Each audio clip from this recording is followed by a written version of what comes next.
ان کے دلوں کی پاکیزگی کو اختیار کرنا، یعنی پاکیزہ زندگی بنانے کے لیے ایک ایک فرد کو تیار کرنا. یہ کام کیسے ہوگا؟ یہ کام ہم کو کرنا ہے. میں اپنے بارے میں طے کروں کہ میں اپنا تعلق قرآن مجید سے مضبوط کروں گا. میں اپنے بارے میں طے کروں کہ میں رسول اکرم صلی اللہ علیہ وسلم کی سیرت کی ایک کتاب کا مطالعہ لازماً کروں گا. میں اپنے بارے میں یہ طے کروں کہ میں 1 سال میں ایک نئی صلاحیت کو پروان چڑھاؤں گا. میں اپنے بارے میں یہ طے کروں کہ میرے اندر 1 2 3 4 5 6 یہ 10 برائیاں ہیں، 10 کمزوریاں ہیں، ان کمزوریوں کو ایک ایک کر کے ختم کروں گا. آپ دیکھیے کہ آپ کی زندگی کے اندر تبدیلی آئے گی. تو دوسرا کام آپ کو جہاں انسانوں کی خدمت کرنا ہے، دوسرا کام اپنی شخصیت کو سنوارنا ہے. تیسرا کام اللہ کے رسول صلی اللہ علیہ وسلم کی ذات سے جو ملتا ہے، سیرت سے، وہ تیسرا کام ملتا ہے عام مسلمانوں کی اصلاح. نماز نہیں پڑھتے ان کو نماز کی طرف لائیں گے، جو جھوٹ بولتے ہیں ان کو جھوٹ سے روکنے کی کوشش کریں گے، جو نشہ کرتے ہیں ان سے نشہ روکنے کی کوشش کریں گے.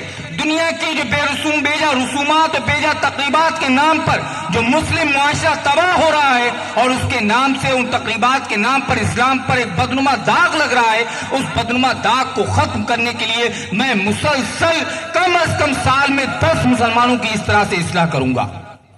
اگر ہر فرد یہ کام کرے گا، 50 لوگوں کی خدمت کرے گا، ہر فرد اپنا تزکیہ کرے گا، 10 مسلمانوں کو اس کام کے لیے تیار کرے گا، تو اور چوتھا کام جو رسول اکرم صلی اللہ علیہ وسلم کی ذات سے ملتا ہے، وہ ہے اللہ کے رسول صلی اللہ علیہ وسلم کی جو یہاں پر ایک بڑی تعداد برادران وطن کی رہتی ہے، ایک بڑی اکثریت رہتی ہے جس ملک کے اندر ہم ہیں.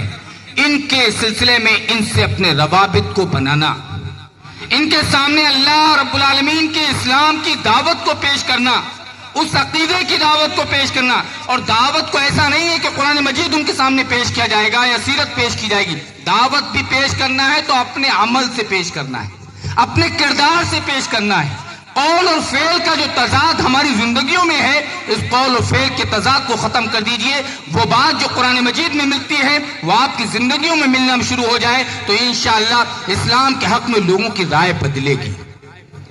تو گویا کہ پبلک اوپینین کو تبدیل کرنے کے لیے 4 کام نہایت ضروری ہیں کہ برادران وطن سے تعلقات کو استوار کیا جائے، ان کے سامنے اسلام کی دعوت کو پیش کیا جائے، مسلمانوں کی اصلاح کے لیے فکر مند ہو جایا جائے، اپنی ذاتی تربیت و تزکیہ کر لیا جائے، اپنی شخصیت کو سنوار لیا جائے، اور انسانوں کی خدمت کا جذبہ ہم کو پروان چڑھایا جائے تو انشاءاللہ ہم کامیاب ہوں گے. اور آخری بات کہہ کے میں اپنی بات ختم کرتا ہوں کہ ایک بار آج رات میں جا کر رات کی تنہائی میں، صرف رات میں جہاں صرف آپ ہوں، اندھیرا بھی کر دیجئے گا، آنکھ بند کر لیجئے گا، اور اپنے آپ کو اپنے احساس کی عدالت میں، ضمیر کی عدالت میں، احساس کی عدالت میں خود کو کھڑا کیجئے گا.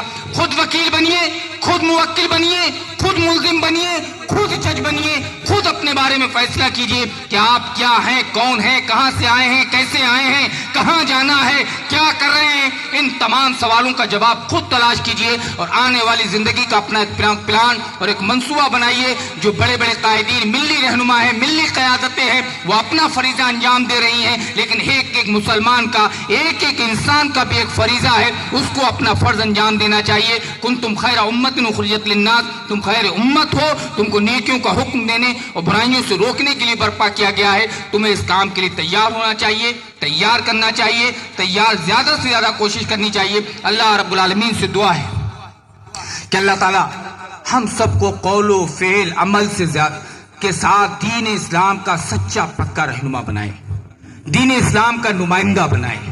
جو کچھ اسلام کے سلسلے میں غلط فہمیاں پیدا ہوئی ہیں، میں بہت معذرت کے ساتھ یہ بات اور بڑے دکھے دل کے ساتھ کہتا ہوں، یہ صرف ہمارے کوتاہی، ہماری لاپرواہی، ہماری بدعمالیوں کا نتیجہ ہے. تو گویا کہ اپنی شخصیت کی طرف ہمیں جھانکنے، اس کی طرف کوشش کرنے اور ان مصیبتوں، ان پریشانیوں کے سلسلے میں اپنی تیاری کرنے کی ضرورت ہے. اور یہ طے کرنے کی ضرورت ہے کہ یہ آزمائش ہے تو آزمائش بھی اللہ رب العالمین کی طرف سے ہے، اور عذاب ہے اگر یہ تو بھی اللہ رب العالمین کی طرف سے ہے. ہمیں ہر حال میں اللہ تعالیٰ سے اپنے تعلق کو مضبوط کرنا چاہیے. اللہ تعالیٰ ہم سب کو اپنی ان باتوں پر عمل کرنے کی توفیق عنایت فرمائے. سبق پھر پڑھ صداقت کا، شجاعت کا، عدالت کا، سبق پھر پڑھ صداقت کا، شجاعت کا، عدالت کا، لیا جائے گا تجھ سے کام دنیا کی امامت کا. وآخر دعوانا ان الحمدللہ رب العالمین.